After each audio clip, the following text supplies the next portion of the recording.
এই বাজেট থেকে যে হচ্ছে আগের মতো লুটপাট করা হবে না। 9 লক্ষ কোটি টাকার বাজেট থেকে যদি হচ্ছে 3 লক্ষ কোটি টাকায় যে লুটপাট করা হবে না, এই নিশ্চয়ই কিন্তু আমরা পাইনি। প্রশাসনিক ব্যবস্থা, স্বাস্থ্য ব্যবস্থা সবকিছু হয়তো আমাদের বাংলাদেশে এসে প্রয়োগ করবে, কিন্তু আমরা দেখতে পাচ্ছি উনি সেটা বাংলাদেশে এসে প্রয়োগ না করে তিনি এখানে সে আগের সিস্টেম টিকিয়ে রাখার জন্য পুরো সরকার লড়াই করে যাচ্ছে। নতুন একটি বাজেট হয়েছে, আমরা বাজেটকে সাধুবাদ জানাতে পারতাম যদি আমরা দেখতাম এই বাজেটে সরকার লুটপাট বন্ধ করার কিছু উপায় বাতলে দিয়েছে এবং কিছু সিদ্ধান্ত গ্রহণ করেছে, কিন্তু আমরা সেটা দেখতে পাই না। আমরা দেখেছি শুধুমাত্র বড় বাজেট হয়েছে এটা বলেই হাততালি পাওয়ার চেষ্টা করা হচ্ছে, কিন্তু এই বাজেট থেকে যে হচ্ছে আগের মতো লুটপাট করা হবে না। 9 লক্ষ কোটি টাকার বাজেট থেকে যদি হচ্ছে 3 লক্ষ কোটি টাকায় যে লুটপাট করা হবে না, এই নিশ্চয়ই কিন্তু আমরা পাইনি। আমরা আওয়ামী লীগের 16 বছরের শাসনে দেখেছি হচ্ছে প্রায় 28 লক্ষ কোটি টাকা বাংলাদেশ থেকে পাচার করা হয়েছে। 28 লক্ষ কোটি টাকা যদি বাংলাদেশ থেকে পাচার করা হয় তাহলে সে 28 লক্ষ কোটি টাকা দিয়ে আমাদের বাংলাদেশে এইরকম আর ঘাটতি বাজেট দেওয়া লাগতো না। 9 লক্ষ কোটি টাকার বাজেট আর 3 অর্থ বছরের বাজেট দেওয়া যায় এই টাকা দিয়ে। সেই অর্থ ফেরত আনার ব্যাপারে সরকার উদ্যোগ কি?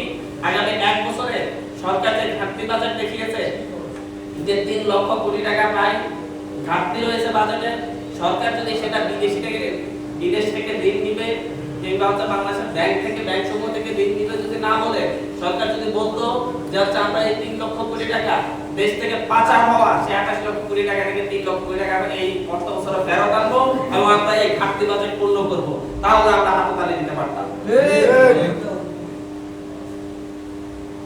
সরকার বিভিন্ন মন্ত্রণালয়ে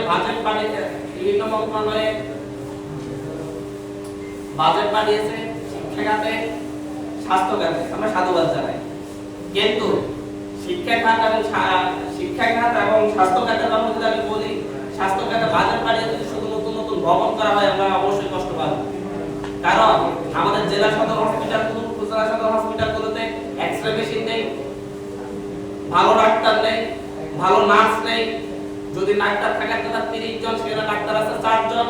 এরকম পরিস্থিতি তৈরি করে যদি আরো 300 হসপিটাল বানানো, নতুন ভবন করে যদি ডাক্তারের সংখ্যা যদি হসপিটালগুলোতে আরো কমে যায়, তাহলে তো এটা দেশের স্বাস্থ্য খাতে কোনো পরিবর্তনই আসবে না।